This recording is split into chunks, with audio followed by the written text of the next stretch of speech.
All right, good morning, sir. Friend, this is Mitty Man coming at you again for Walker's Music. Yet, morning motivation. Yeah, it's Saturday morning. It's January 28th. We thank in 2017, thanking God for all of His grace and mercy, thanking Him for life, health, and strength, thanking Him for as well as it is. And we also thank Him for each and every one of you, cyber friends. Now, in case y'all are wondering why I'm sitting here dressed up in a tie, well, today, as you see in the title of my video, Antioch Conference, Men Conference, 2017. Yeah, that's my home church, and I must admit right off the top, it's very rare that I get a chance to go participate in other activities and outside events other than what I'm already involved in. My schedule is sort of compact, and I'm sort of limited to do certain things. But I want to say that I'm so honored today to be able to be going to, because number one is my home church, and we're having a men conference. And last time I checked, I was a man, and being the minister of music also at my own home church. I just feel obligated, people, to go if I can. Now I realize a lot of time we cannot do things, even though we want to do them. Because there's a lot of things that I do miss at my home church, as well as other churches that I play for. I don't esteem them no lower, because I be want to go and do things with them as well. But my schedule, my circumstance, a lot of time will not allow me to do that. But nevertheless, this morning is different, and matter of fact, it's going to be this afternoon. I'm just one that I never sit around and wait till the last minute to get ready for anything. Men conference don't start at 2, so I mean I'm ready already, just in case. Cause you never know. We don't have time in our hands. Neither do we know what's gonna happen the next moment or two. So therefore, I always get ready earlier. So we just said we going to a men conference today, and if I'm not mistaken, I think for those of you that may know him, is the one that's gonna be speaking today is I don't know his official title. I don't know to call him a pastor, reverend, minister. I don't know, but I'm just gonna call him a man of God. His name Willie Richardson, and one that I know of. I went to school with him, and I'm a little bit older, but nevertheless, we all went to school all along there together. And matter of fact, I know his wife very well, and we are not named Laverne. Her name was Laverne. Her maiden name was Grady, Laverne Grady, but now she's a Richardson, Laverne Grady Richardson, I think. So we'll just leave it like that. We just let you know that that's what's in order for right now. And I'm going to the men conference today, hopefully to get a word from God. I'm always willing to listen and to learn. I love listening to other preachers. I bet you about 45, 50% of my time listening and learning from other speakers and teachers and preachers. I do that. We just want to say my sister Tina Seeley, she was going by prophetess Tina Seeley at one time. I'm not sure what title she has right now, but nevertheless, she told me she have started as a matter of fact, she got her own church now. I don't know whether it's online or actually a physical church. I don't know, but nevertheless, regardless of whether it's online or physical building, the building is not necessary, but it's the Spirit of God which makes everything possible. In other words, if y'all remember when the early church, which was all Jews, because I'm gonna teach on that maybe Tuesday night, because a lot of people got that wrong. They got that so wrong about they talking about the church replaced the Jews.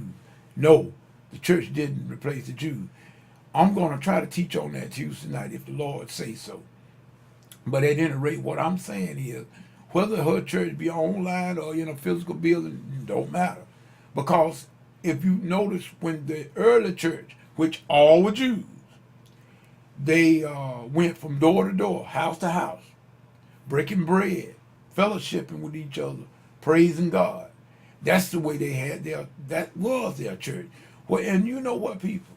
In reality, anytime two believers get together, that's church. Let me say that again.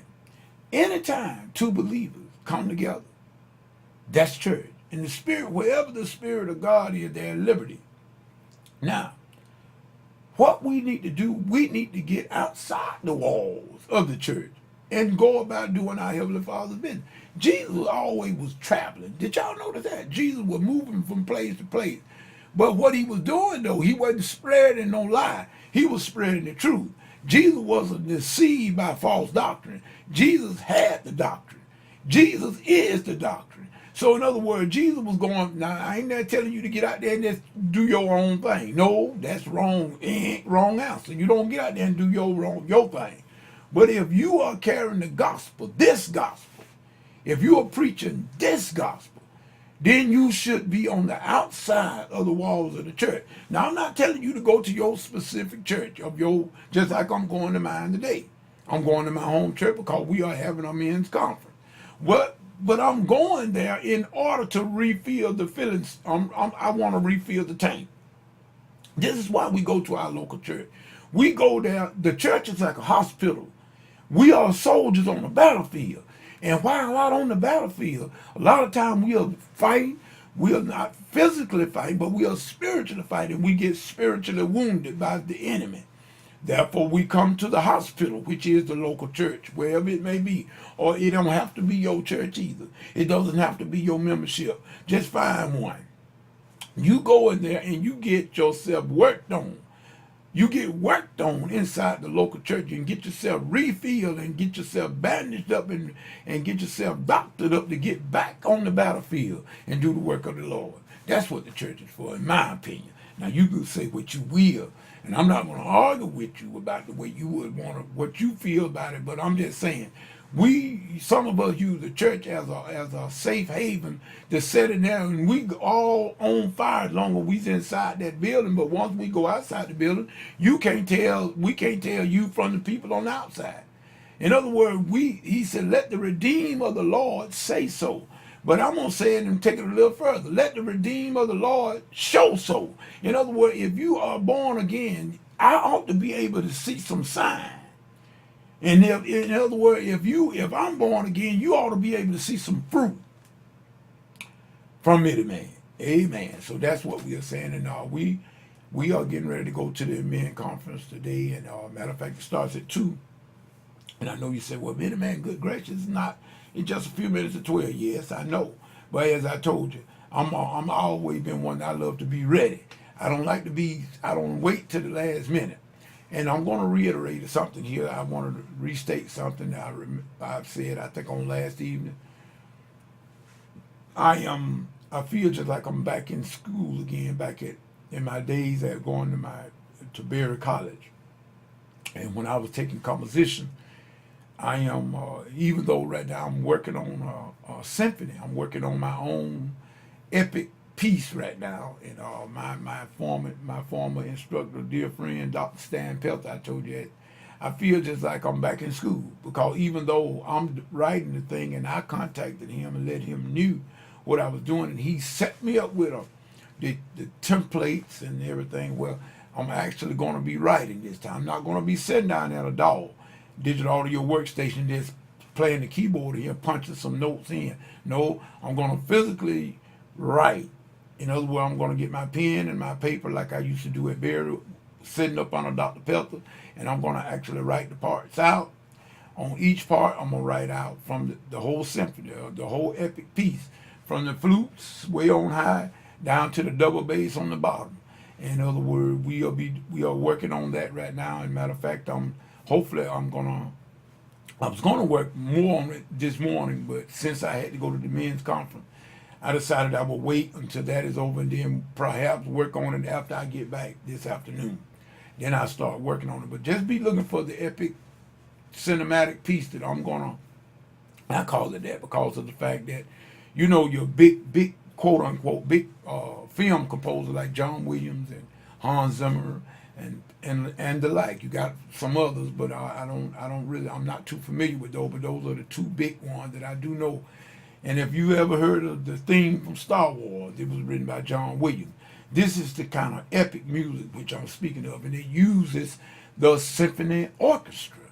And those of you that know something about music may know what I'm talking about. But at any rate, that's what I'm into right now. And I got some other stuff as well. I got other music that I'm trying to get done. Matter of fact, my composition, Joseph, Mary, and the Donkey, that is on right now. It's sort of like on hold right now, but believe it, I'm going to finish that too. All in good time. We do things in time. So with that said, we just letting you know what old Mitty Man is not idle. He is very, very busy. And I'm just so glad. I feel like I'm back in school again, even though I am doing this here orchestral piece. And I got my former composition instructor involved because I have committed. And now that he sent me all of this, the templates and the drafts and stuff, now I know I got to finish it because I will feel guilty if I don't finish it now after he has done that for me. And I hold him up high esteem. And we thank God for Dr. Stan Pelton. So with that said, let us get off this here thing now. And we just say, y'all pray for me, the man going to pray for you. And whatever you do, whatever you get into, remember I told you, if God ain't in it, come out of it. People, it's going to come to nothing every time. If God is not in a thing, don't even want to be in it. You run the other way. Don't get involved with the stuff that God is not in. So like I said, I'm going to say to my sister that started her church, online church, good luck, Tina. I wish you well. God bless you. And Godspeed on your endeavor. And let me tell you something. If it is of the Lord, don't worry about what nobody else say. You keep on doing what you're supposed to do. If God has led you to do that and he's told you to do that, it's going to prosper. Don't worry about what nobody else say. If you know what God has told you, that's enough. Don't worry about nothing else. This is Minute Man saying peace and good day.